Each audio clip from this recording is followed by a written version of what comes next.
Merci, Monsieur le Président. Continuez, Maître Diaz. Voilà, merci, Monsieur le Président. On va venir, lors de la prise du pouvoir, vous avez indiqué avoir reçu 22 millions de dollars, n'est-ce pas, mon capitaine? Où sont ces 22 millions?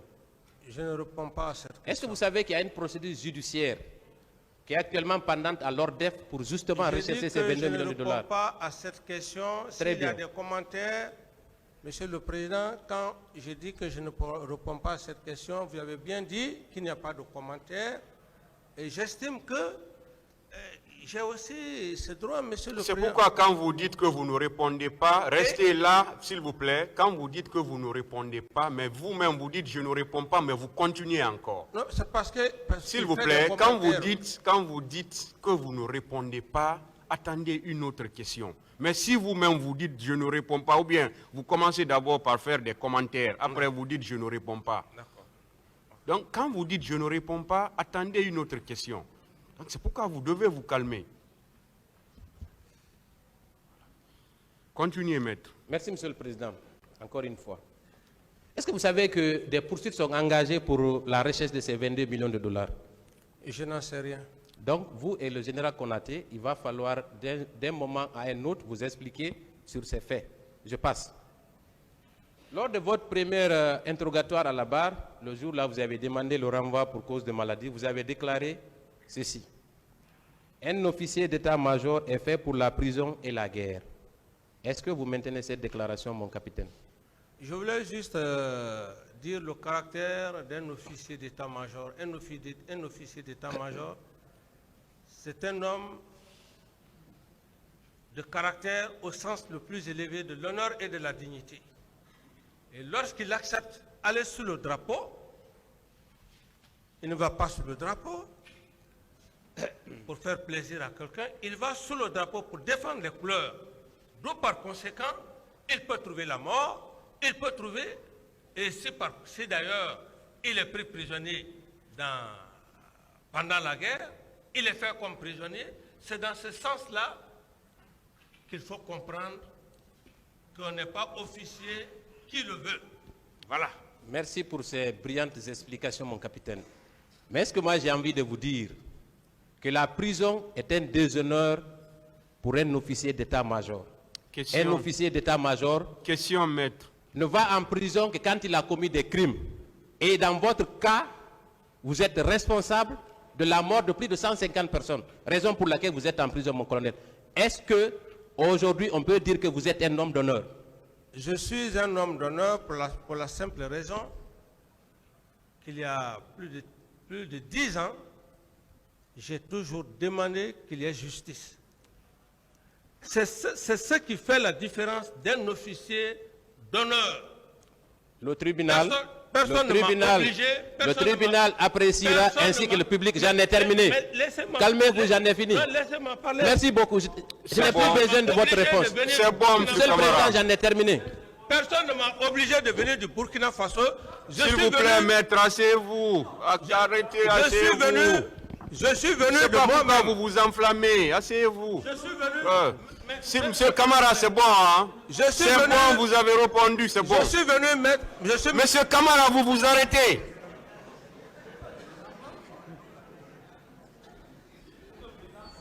Si on vous dit de vous arrêter, vous vous arrêtez. Vous vous enflammez, maître. S'il vous plaît. Voilà. Et surtout, ne parlez pas tant que le tribunal ne vous a pas donné la parole. Si, parce que vous parlez, vous n'avez pas la parole. Le tribunal ne vous a pas donné la parole. Je ne sais pas pourquoi vous le faites. Votre client est en train de répondre.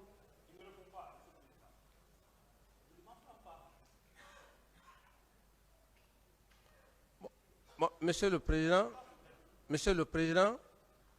permettez-moi, et je vais juste dire un petit mot. Je l'ai dit, j'ai dit que le simple fait de venir, c'est de cela qu'on appelle un officier d'honneur. Il ne fait pas sa responsabilité. À cette question. Donc, si maître... Vous avez répondu à la question, maître. Monsieur Camara, vous avez répondu à la question.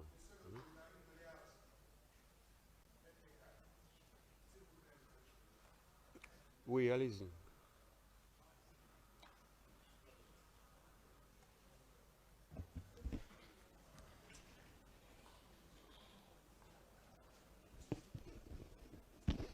Merci, Monsieur le Président. Nous, depuis le début de cette procédure jusqu'à maintenant, en tout cas par devant vous, nous estimons que vous menez bien les débats. Mais nous souhaiterions vous soumettre une demande. Le respect. Le simple fait pour moi de venir ici, quand M. Toumba Diakité était à cette barre, le simple fait d'élever le ton a fallu des conseils de votre part vis-à-vis du respect dû au rang de l'accusé qui comparaît par devant votre tribunal. Cela a été fait publiquement dans cette salle. Quand bien même que Maître Pépé Koulemou, que je suis, n'avait pas avancé des propos déplacés à l'encontre de M. Toumba Diakité. Aujourd'hui, lorsqu'on traite de la même façon que vous avez pu encadrer hier nous concernant, je voudrais bien que nos confrères, tous ceux qui sont dans cette salle, se mobilisent dans le sens de l'encadrement que vous nous avez donné dans cette salle. Lorsqu'on tient, on dit à un ancien président vos propos creux, vos discours creux, nous estimons que c'est déplacé. Nous autres de la défense, nous estimons que c'est un langage déplacé. Ça, c'est d'un. Deuxièmement, lorsqu'on traite un accusé qui a bel et bien ses droits de ce que mon distingué confrère DS vient de communiquer vers la fin, nous estimons que ce sont des propos déplacés. Et nous devons nous adresser à qui? À votre autorité. À vous, Monsieur le Président, et les distingués assesseurs, pour que de tels actes se corrigent au fur et à mesure que ça se commet. Puisque nous nous rendons compte finalement que quand c'est ça, quand c'est comme cela que les avocats viendront poser des questions de manière à manquer du respect à notre client, il va adopter son droit au silence. Ce que nous ne voudrions pas. Nous voudrions bien qu'il réponde aux questions, mais lorsque les questions sont posées dans la courtoisie, la demande est que nous vous présentons une doléance de conseiller à toutes les parties que l'accusé qui comparaît a bel et bien ce droit au respect. Il a droit au respect. Si c'est les incidents, on est au procès pénal. Hein? Le procès pénal n'exclut pas les incidents. C'est même le lieu des incidents. Ça, c'est connu de tous les pénalistes. Donc ici, nous voudrions qu'en retour, notre client qui comparaît soit respecté. Quand on lui pose des questions, qu'on ne pose pas, qu'on ne l'offense pas. Merci, Monsieur le Président. Il est offensé. C'est bon, ministère public. Il est offensé. Merci, Monsieur le Président.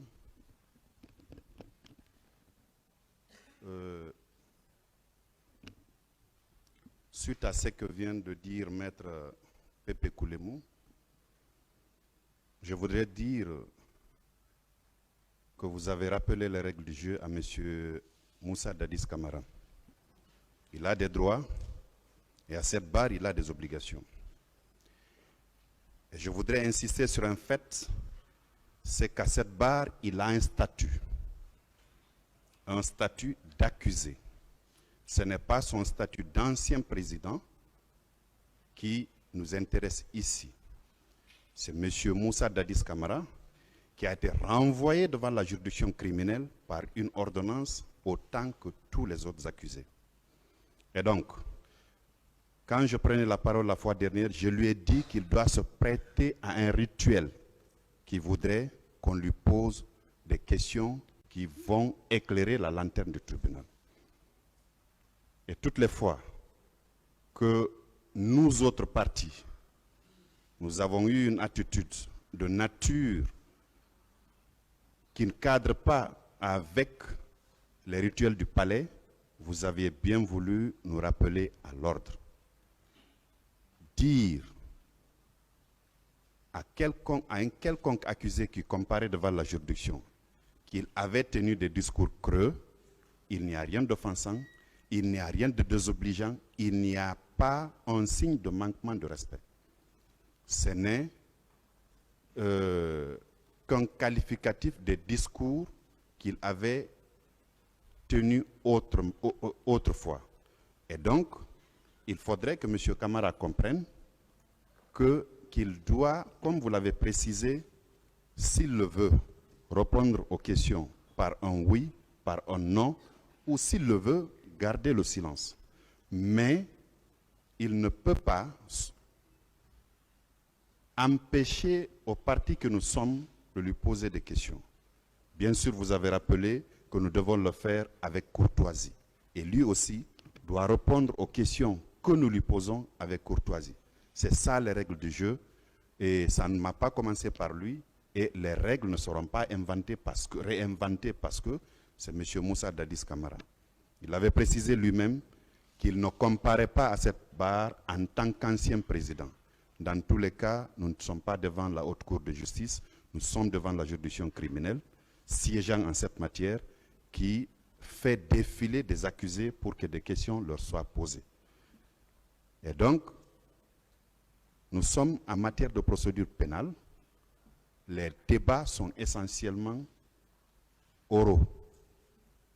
Donc, que les uns et les autres sachent raison garder, que nous posions les questions avec courtoisie, que M. Camara ait l'amabilité de répondre avec courtoisie. Ça y va de son intérêt. Je vous remercie. Le représentant de la partie civile.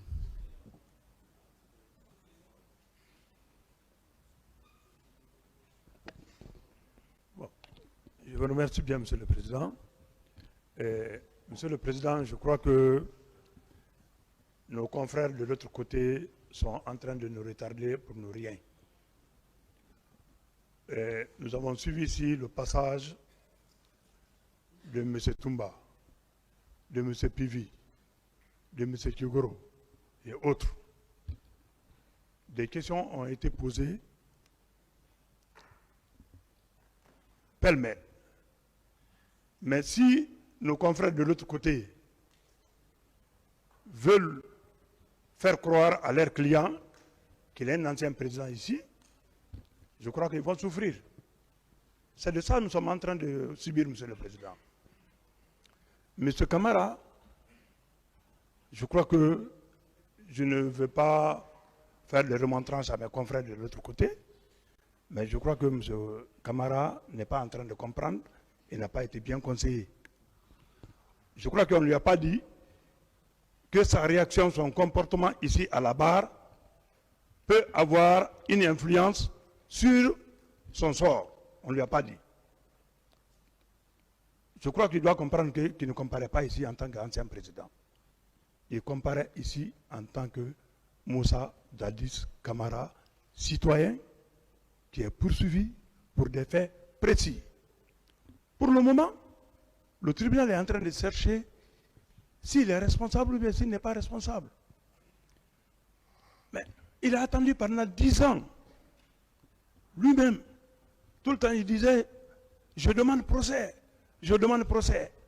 Si ce procès se tienne, M. Camara doit donner l'exemple à tout le monde. Si j'étais à sa place, je vais donner le temps à toutes les parties de parler, de me poser des questions, et je prendrai tout mon temps de répondre à ces questions pour montrer au peuple de Guinée que ce qu'on me reproche, ce n'est pas vrai. C'est cette occasion qui ne doit pas le manquer, Monsieur le Président. Je ne veux pas être long, Monsieur le Président. Je vous demande très simplement de dire, d'ailleurs, aux confrères de l'autre côté, de nous laisser dérouler le rythme normal de ce procès. Je vous remercie bien, Monsieur le Président.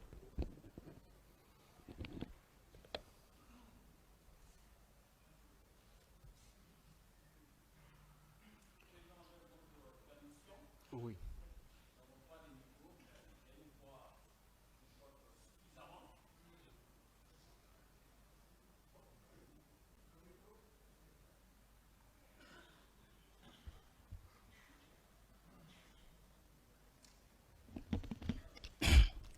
Monsieur le Président, nous sommes dans un prétoire. Et ici, seules les dispositions du Code pénal et du Code des procédures pénales prime. L'article préliminaire de notre Code des procédures pénales est clair. L'équilibre entre les droits des parties doit être préservé à tout prix, Monsieur le Président. Ce qui revient à dire que dans ces procès, tous les accusés s'équivalent. Il n'y a ni super accusé, ni moindre accusé. Du coup, Monsieur le Président, ce qui a été observé ici comme règle à l'égard de M. Aboubakar Diakité Ditumba sera observé comme règle à l'égard de M. Moussa Dadis Camara. Nous avions suivi ici des confrères qui ont eu à poser des questions sur une intonation guerrière. On a eu l'impression que ces confrères-là voudraient même en découdre avec M. Aboubakar Diakité Ditumba. Nous, étant soucieux, respectueux de ce qui a été décidé par le tribunal, nous sommes restés sereins. À aucun moment, nous n'avons perdu notre sérénité pour troubler l'audience, comme sont en train de le faire les avocats de M. Moussa Dadis Camara. Monsieur le Président, nous devons avoir raison garder que dans ces prétoires, il n'y a pas deux personnes qui assurent la police de l'audience et la direction des débats. Il n'y a que vous, Monsieur le Président, et seulement vous. Et ce pouvoir, c'est le législateur qui vous l'a conféré. Donc, qu'on arrête de troubler l'audience. Il faut éviter de donner l'impression à M. Dadis qu'il est au-dessus des autres accusés. Il doit savoir, comme vous l'avez rappelé, dès l'entame, dès le début de son interrogatoire ici, qu'il a l'obligation de répondre à toutes les questions. Et s'il ne veut pas répondre à une question, qu'il le dise, mais que les confrères arrêtent de troubler l'audience. Je vous remercie. Monsieur le Président, c'est la défense qui a la parole. On continue. La défense a la parole. De chaque côté. On va... Allez-y, oui. La défense a la parole. Maître Sovogui, passez le micro à Maître Sovogui.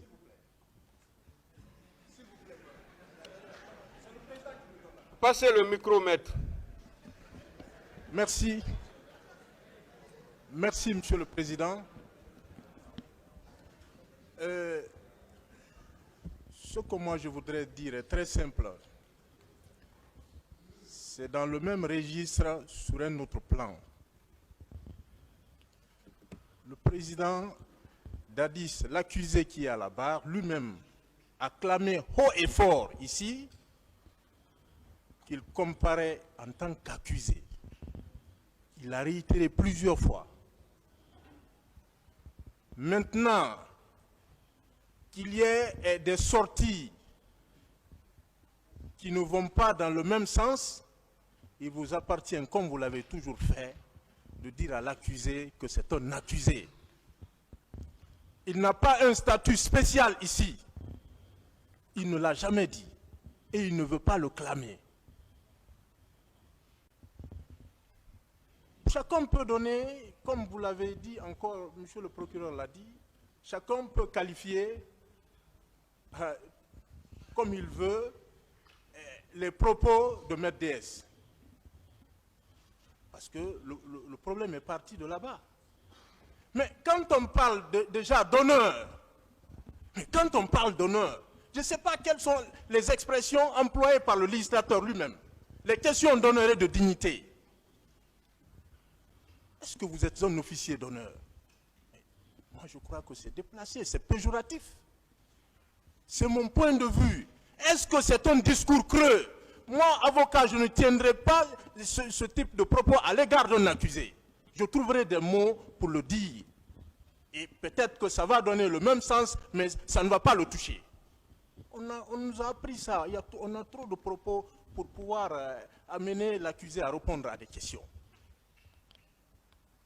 Et que le tribunal m'excuse, quand Maître Samori, je parle cette fois-ci en ma qualité de membre du Conseil de l'Ordre, quand Maître Samori se lève, Almami Samori Traoré, il veut aussi parler, peut-être que dans notre droit, on dira voilà, qu'il n'y a pas d'objection, mais je crois que c'était pour dire au tribunal que c'était de trop.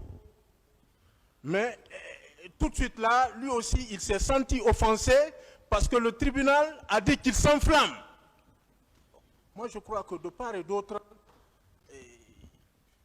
les avocats de la défense doivent, comme ils l'ont toujours fait, respecter ce tribunal. Mais en retour, il y a des propos à l'égard des avocats qui choquent. Voilà. Quand on dit à un avocat, vous vous enflammez, moi j'estime que là aussi, c'est un peu déplacé. Je vous remercie, Monsieur le Président, c'était mon point de vue. S'il vous plaît, on va continuer. Parce que comme vous l'avez dit, M. Moussa Dadis Camara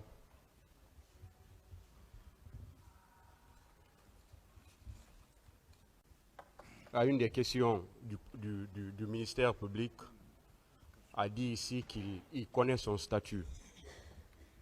Il a un statut d'accusé. Et il l'a même dit plusieurs fois. Ça veut dire que lui, il connaît bien son statut. Il sait bien qu'il est accusé comme les autres accusés qui sont dans le box des accusés. Donc, c'est pourquoi nous professionnels, il ne faut pas qu'on lui mette une autre idée dans la tête à travers notre façon de faire. Parce que si à travers notre façon de faire, on lui fait comprendre que c'est un accusé spécial, là, ça va être autre chose. À partir du moment où lui-même, il reconnaît qu'il est accusé au même titre que les autres. Et depuis le début de ce procès, le tribunal fait le maximum pour que les accusés qui se succèdent à la barre ici puissent avoir le même traitement. C'est ce qu'on s'efforce à faire avec M. Moussa Dadis Camara. Et jusqu'à maintenant, on estime que Moussa Dadis Camara est traité au même titre que les autres accusés qui se sont succédés à la barre. Donc nous, professionnels, qu'on essaie de comprendre cela et qu'on laisse vraiment les débats avancer. On est en train de retarder inutilement les choses. Ce Camara lui-même, il reconnaît qu'il est accusé au même titre que les autres. Les questions qu'on est en train de lui poser, ce sont des questions vraiment qui vont dans le sens du respect de sa personne. Donc je ne sais pas pourquoi on veut troubler maintenant pour faire comprendre à M. Camara qu'il a un statut particulier à cette barre, qu'il a un statut spécial à cette barre. Alors que lui-même, il ne l'a pas dit. Lui-même, il reconnaît son statut à la barre. Donc, on essaye d'avancer. La partie civile, les questions continuent.